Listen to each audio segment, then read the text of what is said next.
नमस्कार दोस्तों, कर्नाटक विधानसभा चुनाव अब लगभग संपन्न हो चुका है। रिजल्ट भी आ गए हैं और 2024 की कुर्सी अब किसके हाथ में होगी, अब इसकी भी पटकथा लिखनी शुरू हो गई है। क्योंकि जिस तरह से भारतीय जनता पार्टी का बीते 5 सालों में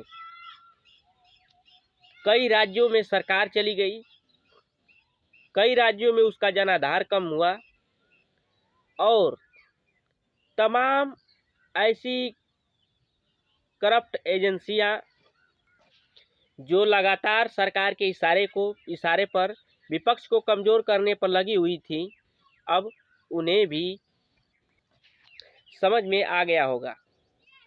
क्योंकि 2024 के लोकसभा चुनाव में जिस तरह से एक मजबूत विपक्ष बनाने की कोशिश कवायद चल रही है, उसमें अगर कांग्रेस की इस जीत की वजह से अगर उसमें इसका जुड़ाव हो जाता है, अगर समाजवादी पार्टी, ममता बनर्जी, केसीआर और जो दिल्ली के मुख्यमंत्री अरविंद केजरीवाल जी हैं और बिहार के सीएम नीतीश कुमार, तेजस्वी यादव, अगर ये सभी पार्टियां एक साथ आ गई तो समझ लीजिए कि 24 में भारतीय जनता पार्टी की राह आसान नहीं होगी।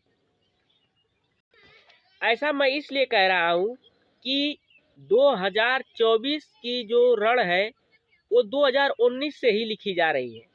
जब से लोकसभा चुनाव खत्म हुआ है, तब से जबरन मध्य प्रदेश में सरकार गिरा दी गई, वहीं महाराष्ट्र में सरकार गिरा दी गई, पर इन दोनों जगहों पर आज भी भारतीय जनता पार्टी मजबूत स्थिति में नहीं है। अगर चुनाव करा दिए जाए निष्पक्ष, तो भारतीय जनता पार्टी का खाता तक नहीं खुलने वाला है इन दो जगहों पर। ये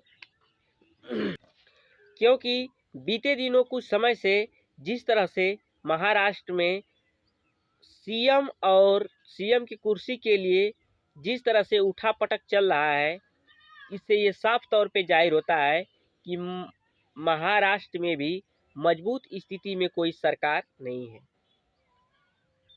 आने वाला दिनों में वहाँ भी चुनाव है। अगर वहाँ पे चुनाव हुआ और भारतीय जनता पार्टी को वहाँ की भी सीट गंवानी पड़ी, तो बस सिर्फ एक जगह मजबूत रह जाएगी, वो भी उत्तर प्रदेश में। बाकी सब जगहों बीजेपी या तो दूसरे के सहारे है या तो किसी ऐसी जगह सत्ता में है जहां पे लोकसभा की सीटें कम हैं।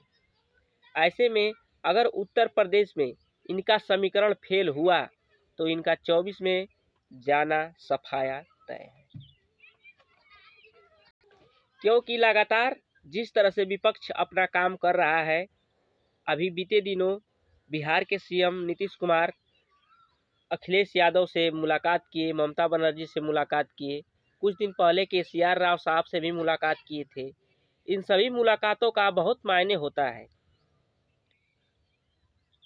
क्योंकि केवल यूपी, बिहार और महाराष्ट्र और वहाँ ममता दीदी के लोकसभा क्षेत्र को अगर काउंट किया जाए, तब भी भारतीय जनता पार्टी सत्ता से बाहर दिखाई दे रही है। हालांकि झारखंड में भी कांग्रेस है, छत्तीसगढ़ में भी कांग्रेस है, मध्य प्रदेश में भी कांग्रेस मजबूत स्थिति में है। अगर 2019 में ज्योति आदित्यनाथ सिंधिया उनके साथ छल नहीं किया होता तो कांग्रेस की सरकार गिनी नहीं होती। और ऐसे में तमाम आंदोलन, किसान आंदोलन, पहलवानों का आंदोलन, महंगाई को लेकर जनता परेशान है, बेरोजगारी को लेकर परेशान है, इन सभी मुद्दों पर अब भाजपा हाशिए पर आ चुकी है। अब ऐसे में इन्हें देखना होगा कि 2024 का लोकसभा चुनाव किस बेस पे, किस आधार पे लड़ते हैं। अब तो आने वाला वक्त ही बताएगा। जानकारी अगर आपको भी कुछ ऐड करना हो इसमें तो कमेंट में लिख दीजिएगा। बाकी ऐसे ही समीकरणों की चर्चा और राजनीतिक खबरों के लिए मेरे चैनल को सब्सक्राइब कीजिए। नमस्कार, जय हिंद।